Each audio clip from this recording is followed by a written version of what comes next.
राधा राधा राधा राधा राधा। तो सीबी का देखते हैं। तो ये कब कंस्टिट्यूट हुआ था?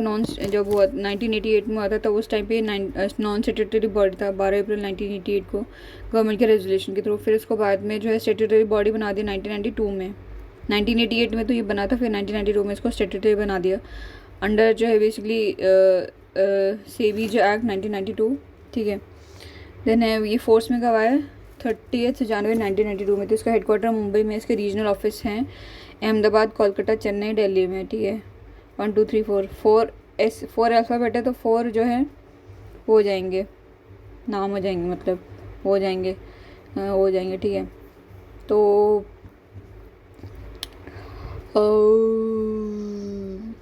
एस से चेन्नई ले लेंगे, एस सी स दोनों से एस का साउंड आ रहा है। ई से ले लेंगे हम दिल्ली, ले लेंगे डी ई हो जाएगा। देना है बी से हम अहमदाबाद ले लेंगे। ठीक है। फिर आई से हम कैलकाटा ले लेंगे। कैलकाटा में आई आता है ना, मतलब एल और आई एक जैसे लगते हैं। राधे राधे। तो इसमें बेसिकली सीबी में चेयरमैन होता है और होल टाइम और पार्ट टाइम मेंबर होते हैं।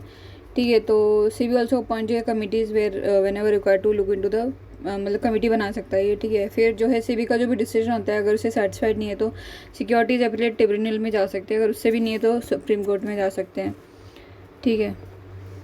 देन है तो सैट में क्या हो जाएगा, प्रिसाइडिंग ऑफिसर हो जाएगा, 2 मेंबर्स होंगे। ठीक है।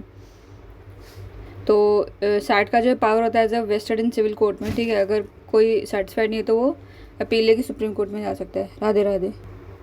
तो अब सीबी में क्या पंगे हैं ना कि वो पूरी तरीके से, वैसे तो है रेगुलेटरी बॉडी, तो उसको बहुत ज़्यादा इंडिपेंडेंस होना देना चाहिए, पर वो इंडिपेंडेंट बिल्कुल भी नहीं है, क्योंकि जितने भी मेंबर्स हैं ना वो गवर्नमेंट अपॉइंट करती है। जैसे चेयरमैन हो गया वो यूनियन गवर्नमेंट करती है अपॉइंट, नॉमिनेट करेगी। देन 2 मेंबर जो होंगे वो क्या होंगे, ऑफिसर्स होंगे फ्रॉम यूनियन फाइनेंस मिनिस्ट्री, तो वो भी अपने भेजेंगे फाइनेंस मिनिस्ट्री भी। देन 1 मेंबर होगा आरबीआई से। ठीक है। देन जो रिमेनिंग 5 मेंबर होंगे वो यूनियन गवर्नमेंट नॉमिनेट करेगी, और 5 में से एटलीस्ट 3 जो है होल टाइम मेंबर होंगे। तो चेयरमैन हो गया, 2 मेंबर होंगे, एक आरबीआई से होगा और 5 मेंबर होंगे। तो 1 2 3 4 9 मेंबर होंगे इसमें टोटल, और ये सारे के सारे जो है ऑलमोस्ट गवर्नमेंट अपॉइंट करे, तो इसकी इंडिपेंडेंस बिल्कुल भी नहीं, तो एक प्रॉब्लम है। तो हमारी जो सिक्योरिटी मार्केट है उसको जो है क्या बोलते हैं, रेगुलेट करने के लिए 4 लॉज हैं। पहले तो कंपनी एक्ट है 2013, देन सेबी हो जाएगा 1992 का। देन है securities contract in bracket regulation act 1956 से सेक्रा। ठीक है। देन है डिपॉजिटरीज एक्ट जो है 1996। तो ये बेसिकली सेबी तो वो बताता है कि सेबी क्या होगा, उसमें कितने मेंबर होंगे, कैसे काम करेगा, बट जो सिक्योरिटी मार्केट को रेगुलेट करने के लिए ये सारे, मतलब ये चारों लॉ हैं, एक्ट है राधे। तो सीबी का मेन फंक्शन क्या है, ये रेगुलेटर होता है of securities in commodity market. ठीक है। Market in India owned by Government of India. तो सिक्योरिटीज़ क्या होंगी, इसमें आएगा basically stock, bond, notes, debentures आ जाएंगे। ठीक है। यानी कमोडिटीज़ को पहले गवर्नमेंट ऑफ इंडिया करता था, अभी सेबी के अंडर डाल दिए। तो कमोडिटीज़ बेसिकली क्या होती हैं, टेंजिबल गुड्स होती हैं that can be interchange with other goods of same type. तो इसमें जैसे एग्रीकल्चर प्रोड्यूस होंगे उस टाइप के हो जाएंगे। देन है सेबी का और काम है प्रोटेक्टिंग इन्वेस्टर्स इंटरेस्ट। तो सेबी जो है जो भी इन्वेस्टर है उनकी इंटरेस्ट को प्रोटेक्ट करता है, कैसे, ट्रांसपेरेंसी लेके आके, ensuring that investment is directed in a manner that serve the best interest of the investor. मतलब इन्वेस्टर है उनका भला हो। ठीक है। प्रमोटिंग इन्वेस्टर्स एजुकेशन, तो उनको एजुकेट करेगा, भाई देखो सोच समझ के करना। ठीक है। इन बेकार कंपनी में मत करना, तो उनको एजुकेट करता है। ठीक है। तो undertake measures to educate the investor so that they can जो है make inform investment decision. Then है सेबी का एक जो है invest in bracket SEBI investor protection and education fund है, सेबी रेगुलेशन 2009। तो सेबी जो ऑपरेट करता है investor protection and education fund. ठीक है। तो इसमें क्या है, इसका खुद का कंट्रीब्यूशन होता है, donation from center and the state to be spend on the investors awareness. Center और स्टेट का डोनेशन करेगा एंड ये खुद भी कंट्रीब्यूट करेगा। फिर एक कोई ऐसा फंड होता है इन्वेस्टर एजुकेशन प्रोटेक्शन फंड, वो कंपनीज एक्ट के अंदर आएगा। तो ये क्या करेगा, जो इन्वेस्टर एजुकेशन प्रोटेक्शन फंड ये कंपनीज एक्ट के अंदर आएगा, तो ये बेसिकली क्या करेगा, administration of the investor education protection fund. ठीक है। दिस फंड जो है shall be utilise for refund of unclaimed and unpaid जो है amount, promotion of investors awareness and protection of the interest of investor in accordance with provisions of section 125(3) of Companies Act. तो इसका और भी है कि सेबी का काम है regulating and developing the market. तो बेसिकली ये सिक्योरिटी मार्केट को रेगुलेट करेगा, जिसमें कि स्टॉक मार्केट हो जाएंगे, स्टॉक एक्सचेंज हो जाएगा, ब्रोकर हो जाएगा, इंटरमीडिएट हो जाएगा, ये सब इनको रेगुलेट करेगा. तो ये पॉलिसीज़ बनाते हैं, रेगुलेशन बनाते हैं to ensure fair and efficient functioning of the security market. Radhe Radhe. Then है रेगुलेशन ऑफ स्टॉक एक्सचेंज. तो basically security contract regulation act जो है एम्पावर करेगा सेबी को कि वो to recognise and regulate stock exchange and commodity exchange तो रेगुलेट करेगा, रिकग्नाइज करेगा. देन सेबी जो है उसको पावर मिली इस एक्ट के अंदर, डिटरमाइन करेगा सेटलमेंट मेथड, किस तरीके से सेटलमेंट होगा, recognise and regulate clearing cooperation. Then arbitrate जो dispute between stock broker and investor. ठीक है. तो ये एक्ट जो है प्रोटेक्ट करेगा investor by creating an investor protection fund for stock exchange. अच्छा, इन्वेस्टर प्रोटेक्शन फंड बनाए इस एक्ट के थ्रू ही. ठीक है. Radhe Radhe. Then licensing and regulation. तो सेबी जो लाइसेंस देता है टू मार्केट इंटरमीडियरीज एंड उनका जो ऑपरेशन उसको मॉनिटर करेगा कि ढंग से काम करेगा नहीं करेगा. ठीक है. इंस्पेक्शन भी करता है, ऑडिट करेगा. ठीक है. To ensure compliance with the regulation. Then preventing fraud and unfair trade practices. तो सेबी जो इन्वेस्टिगेट करेगा और एक्शन लेता है अगर कुछ फ्रॉड होता है या फिर कोई अनफेयर ट्रेड प्रैक्टिस होती हैं. ठीक है. जैसे इनसाइडर ट्रेडिंग. देन है मर्जर एंड एक्विजिशन ओवरसाइट. तो सेबी जो है रेगुलेट करता है कोऑपरेट का merger acquisition take over to ensure that they are basically conducted in accordance with the law and the stake shareholders interest are protected. मतलब वैसे तो कॉम्पिटिशन कमीशन ऑफ इंडिया भी करता है मर्जर एक्विजिशन में. मतलब ये थोड़ा नया हो गया ना कि भाई सेबी तो भाई तो सिक्योरिटीज़ में देखोगे मर्जर एक्विजिशन में कहाँ गया, पर ये करता है इसमें. ठीक है. Then regulating derivatives and other जो इंस्ट्रूमेंट. तो जो सेबी जो फॉर्मुलेट करेगा policy for derivative commodities and other financial instrument to ensure that market are fair, transparent and well regulated. Then है कैपिटल मार्केट. तो कैपिटल मार्केट में क्या होता है, सेबी जो इसको रेगुलेट करता है तो वो सेगमेंट होता है इसमें 1 साल से ज़्यादा की जो सिक्योरिटी का मेच्योरिटी है वो डील होती है यहाँ पे. तो capital market is segment of the financial market way long term security जैसे stock, bond, other financial instrument जो है वो खरीदे बेचे जाते थे. प्राइमरी एंड सेकेंडरी मार्केट इसी में आएंगे कैपिटल मार्केट में. तो प्राइमरी में आएगा जहाँ पे कि procurement of long term funds by companies through fresh issue of shares and debenture. मतलब आईपीओ जो होता है वो इसी के अंडर इशू होंगे. सेकेंडरी मार्केट तो बेसिकली इसको स्टॉक एक्सचेंज बोलेंगे सेकेंडरी मार्केट को. तो ये provides a ready market for existence of long term securities. Radhe Radhe. तो स्टॉक एक्सचेंज तो national stock exchange, Bombay stock exchange, दो मेजर स्टॉक एक्सचेंज इंडिया के. तो ये प्रोवाइड करते हैं electronic trading platform for investors. ठीक है. बाय सेल एंड बाय करने के लिए. देन बॉम्बे स्टॉक एक्सचेंज जो 1875 में बना था. नेशनल स्टॉक एक्सचेंज जो है वो 1992 में बना है सेबी के टाइम पे, जब सेबी वो हुआ था क्या बोलते हैं, क्या करा था, स्टेट्यूटरी स्टेटस मिला था. राधे राधे. देन है सोशल स्टॉक एक्सचेंज. तो ये कंसेप्ट जो पहली बार जो बजट में आया था 1920 में. तो ये बेसिकली अलाउ करता है इन्वेस्टर्स को कि वो सोशल एंटरप्राइज जो हैं, जो कि NGOs and for profit organisation पर वो बेसिकली अच्छे कामों में लगा रहे हैं, उनमें इन्वेस्ट करने के लिए. ठीक है. तो social enterprise are non loss non dividend paying जो कंपनीज स्टैब्लिश टू एड्रेस जो सोशल प्रॉब्लम्स. ठीक है. लॉस नहीं और डिविडेंड भी नहीं पे करिए. तो BSE and NSE has got जो सेबी नॉट्स फॉर SSE. मतलब BSE NSE दोनों ट्रेड कर सकते हैं इसमें सेबी में. राधे राधे. तो इसमें राधे राधे. तो इसमें क्या है कि जो यार राधे राधे राधे राधे राधे राधे. तो इसमें NSE जो है अभी करने वाला है जस्ट. ठीक है. तो इसमें कौन आएंगे, सोशल SSE में कौन आएगा, इसमें आ जाएगा नॉन फॉर प्रॉफिट या फिर फॉर प्रॉफिट सोशल एंटरप्राइज. ये दोनों आ जाएंगे. प्रॉफिट है पर इनका एम है कि भाई अच्छे कामों में लगाना है. तो इसमें 17 क्राइटेरिया इनको मीट करना पड़ेगा under regulation basically 292E of SEBI. ठीक है. ICDR regulation 2018. तो इनको काम करना पड़ेगा towards eradicating hunger, poverty, inequality, promoting education, equality, environmental sustainability. तो इसमें क्या है, ये जो भी लिस्ट होंगे तो इनका कम से कम 67% ऑफ द एक्टिविटी जो वो हैं वो जो ऑब्जेक्टिव उस पर करेंगे. ठीक है. मतलब 67% काम उस पर होगा. ठीक है. यानी एलिजिबल कौन होगा इसमें, कॉर्पोरेट फाउंडेशन जो होंगे, कॉर्पोरेट जो होंगे मतलब. ठीक है. कॉर्पोरेट्स के भी फाउंडेशन. देने पॉलिटिकल और रिलीजियस ऑर्गेनाइजेशन वो नहीं होंगे. वो एलिजिबल नहीं है। देन है इंफ्रास्ट्रक्चर एंड हाउसिंग कंपनीज, वो एलिजिबल नहीं है।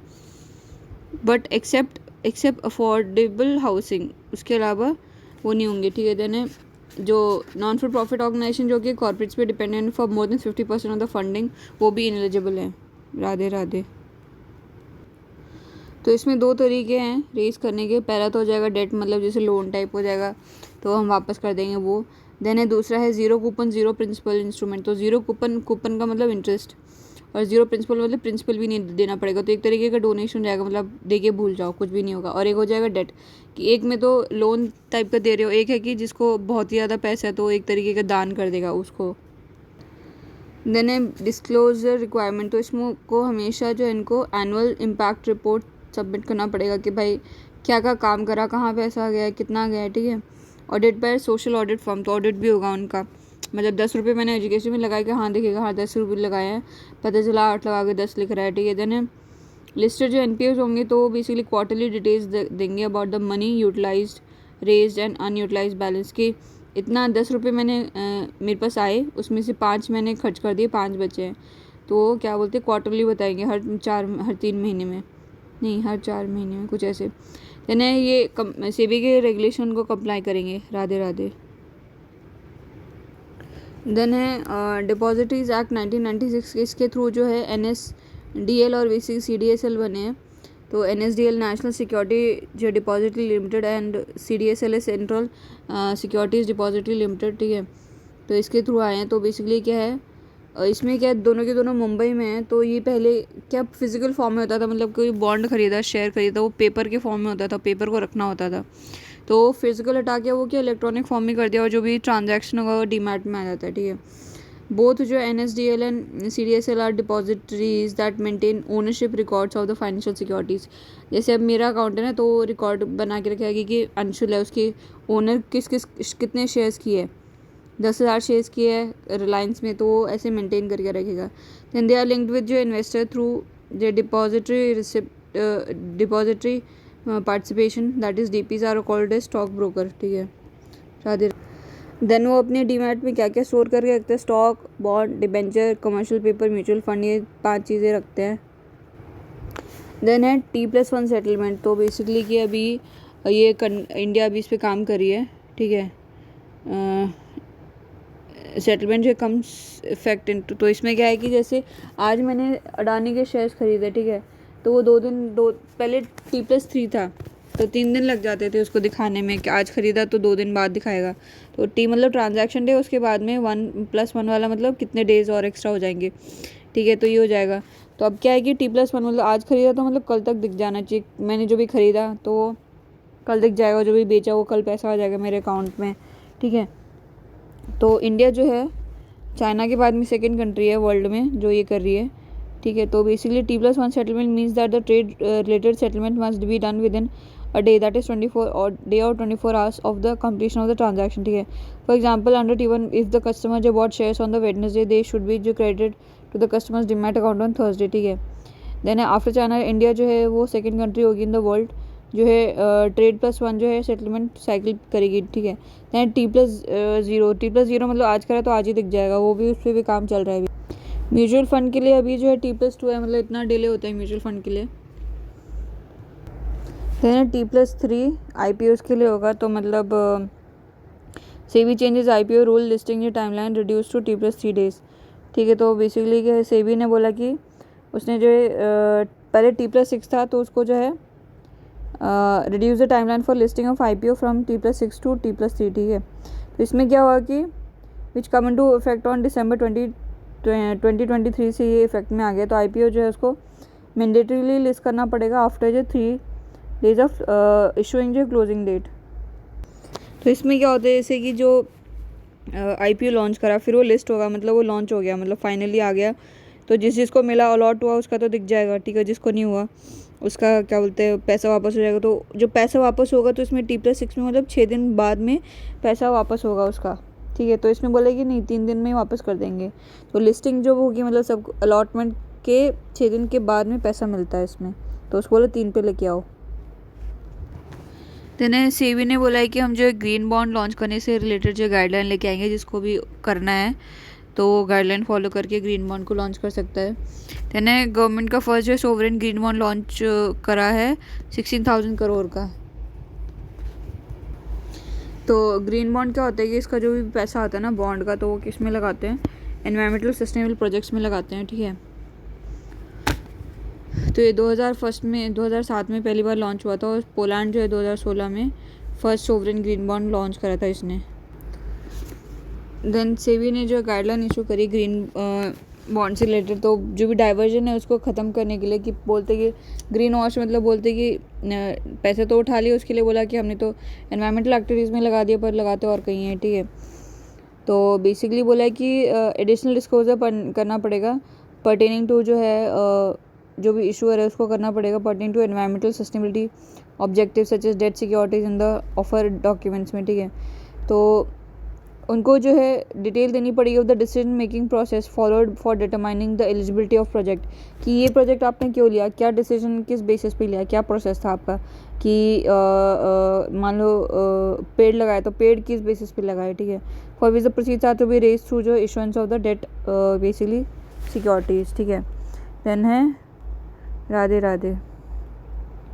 तो ये जो गाइडलाइंस है किस पे बेस्ड हैं, तो ये गाइडलाइन जो है 1 अप्रैल 2023 से डेट में आ जाएंगी, ठीक है। पर्पज़ है कि भाई जो बेसिकली क्या है, जो ये बेसिकली इसने किसको कॉपी करके करा है, IOSCO इसको करके करा है, ठीक है। Aim to align the framework for जो green debt securities with the updated जो green bond principle recognise by IOSCO का ग्रीन बॉन्ड प्रिंसिपल है, उसी के बेसिस पे इसने करा है, ठीक है। तो international organization for securities commission है ये, IOSCO इसका फुल फॉर्म है, ठीक है। तो ये क्या करता है कि वर्ल्ड की सिक्योरिटी रेगुलेटर उनको एक साथ लेकर आता है and is recognize as the global standard setter for the security sector. तो ये पूरी सब एक ग्लोबल के लिए ये सिक्योर मतलब स्टैंडर्ड सेट करता है। तो इसका हेडक्वार्टर मैड्रिड स्पेन में है, ठीक है। तो ये स्टैंडर्ड्स बनाता है, डेवलप करता है, इम्प्लीमेंट करता है, प्रमोट करता है, ठीक है। Adherence to international recognised standards for security regulation, ठीक है। तो it works intensively with G20 country, G20 and financial stability board on the global regulatory reform agenda. तो इनके साथ में काम करता है। तो IOSCO बोर्ड जो है governing and standard setting body है, तो ये बोर्ड है जो ये सेट करता है स्टैंडर्ड का, ठीक है।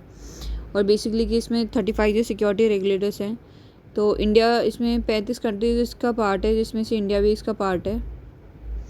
मेंबर जो है board are securities regulatory authority of 35 countries including India. Radhe Radhe. तो इसमें एडिशनल डिस्क्लोजर रिक्वायरमेंट, तो एनवायरमेंटल सस्टेनेबिलिटी ऑब्जेक्ट, तो बेसिकली ईश्वर को जो डिस्क्लोज करना पड़ेगा कि उसके ऑब्जेक्टिव्स क्या क्या हैं, ठीक है। Then eligibility of the project, ठीक है, कि इसको डिस्क्लोज करना पड़ेगा कि decision making process for determining कि ये प्रोजेक्ट क्यों एलिजिबल है, क्यों चूज़ करा आपने, and use of the proceed. Then annual report and financial result, तो एडिशनल डिस्क्लोजर जो है उसमें एनुअल रिपोर्ट देना पड़ेगा, फाइनेंशियल रिजल्ट देना पड़ेगा। If the issuer has listed green debt securities Radhe. Then इसमें जो है फर्दर कैटेगराइजेशन है ग्रीन बॉन्ड में, blue bond and yellow bond, ठीक है। तो ब्लू और येलो को मिला के जो है ये प्राइमरी कलर होते हैं, इनको मिला के जो है ग्रीन बन जाएगा। तो सेबी ने जो इसको इंट्रोड्यूस करा है येलो और ग्रीन बॉन्ड ब्लू बॉन्ड का, तो सब कैटेगराइज कर दिया ग्रीन का, ठीक है। तो ब्लू में क्या होगा कि वाटर मैनेजमेंट के लिए होगा, जैसे कि including clean water recycle, sustainable maritime sector, जैसे कि सस्टेनेबल शिपिंग हो जाएगा, सस्टेनेबल फिशिंग हो जाएगा, देन सस्टेनेबल सी फूड हो जाएगा, then ocean energy and ocean mapping, ठीक है। देन येलो में आ जाएगा for solar energy generation and upstream industries, downstream industries, उसके लिए।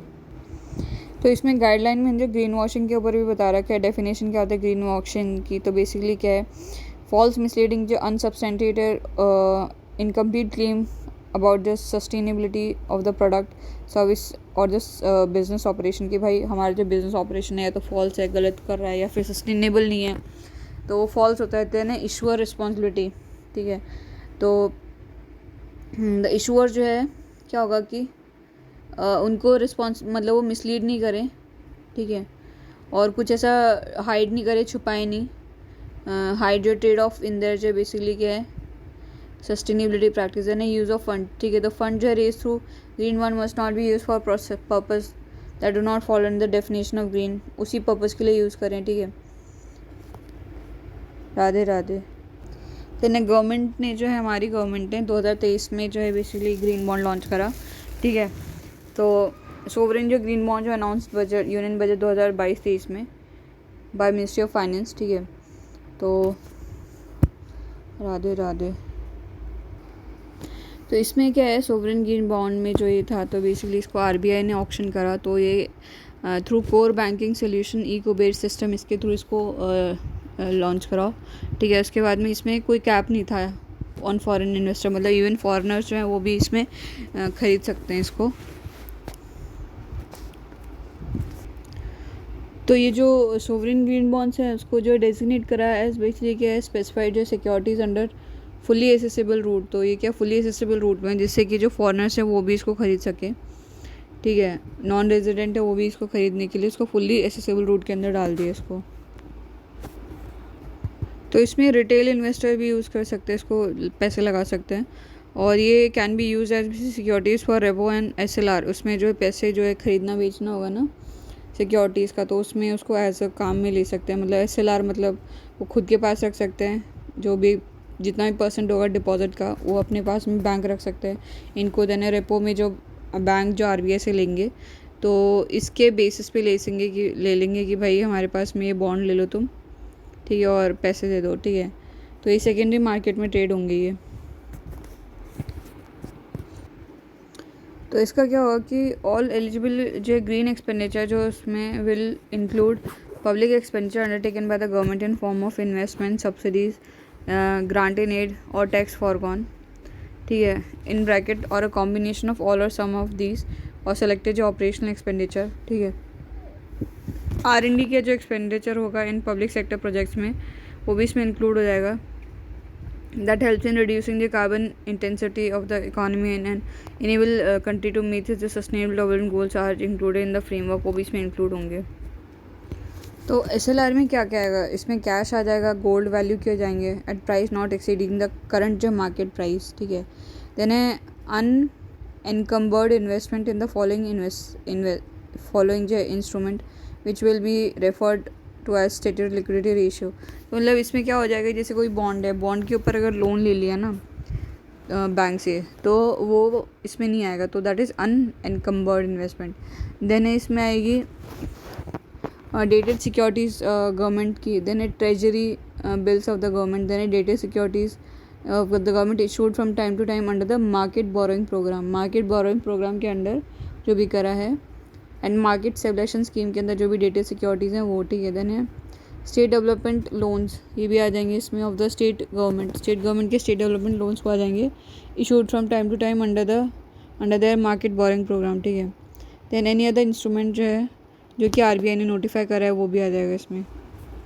देन SLR किस किस को रखना पड़ेगा, राधे राधे। तो जितने भी कमर्शियल बैंक्स हैं ना, जितने भी कमर्शियल है उनको, देन प्राइमरी अर्बन जो कोऑपरेटिव बैंक्स हैं उनको रखना पड़ेगा, then state and central cooperative, primary cooperative bank, then central state cooperative banks, then district central cooperative bank, cooperative, then primary cooperative bank, अरे कितने सारे हैं, 1 2 3 4। तो primary urban cooperative bank, then primary cooperative bank, ये दो हैं अलग अलग है। Then state and central cooperative bank, then district central cooperative bank, ठीक है। देन है RRB, देन है provident fund and other entities, तो प्रोविडेंट फंड को 40% रखना पड़ेगा। देन है डिपॉजिट टेकिंग NBFCs, तो डिपॉजिट टेकिंग वाले को रखना पड़ेगा, ठीक है। देन है क्या बोलते हैं, CRR नहीं पर SLR रखना पड़ेगा इनको। देन है इसमें क्वेश्चन है कि आरबीआई जो है ऑक्शन करता है बहुत short and long term sovereign green bonds through इकोबेर सिस्टम, तो ये गलत है, इसमें ओनली लॉन्ग टर्म ही करेगा, शॉर्ट टर्म नहीं करेगा। देन है ये द ऑक्शन ऑफ SGB जो है वाज ओपन टू इंस्टीट्यूशनल जो इन्वेस्टर, ठीक है। रिटेल इन्वेस्टर जो can however purchase sovereign green bonds in the secondary market as these bonds are issued in the demat forms, तो ये गलत क्यों कर दिया सर ने। देन है sovereign green bonds held by the commercial banks shall be eligible for secretary liquidity, हाँ ये सही हो जाएगा। देन है NRIs can invest in green bonds issued by government and private sector, तो ये गलत हो जाएगा, तो ये ओनली गवर्नमेंट वाले में कर पाएगा, प्राइवेट में नहीं करेंगे NRI। राधे राधे। तो ये बोल रहे हैं ना कि ऑक्शन ऑफ ये जो है बॉन्ड्स हैं was only open to institutional investor, ठीक है, एंड रिटेल इन्वेस्टर जो है कैन हाउएवर परचेज इनको in secondary market as these bonds are issued in demat form, तो ये रिटेल इन्वेस्टर डायरेक्टली भी खरीद सकता है इनको, ठीक है। देन हाँ, तो जो प्राइवेट जो NRIs है वो प्राइवेट सेक्टर में नहीं, प्राइवेट सेक्टर कंपनीज में नहीं करेंगे, ओनली गवर्नमेंट वाले में अलाउड है करने के लिए। राधे राधे।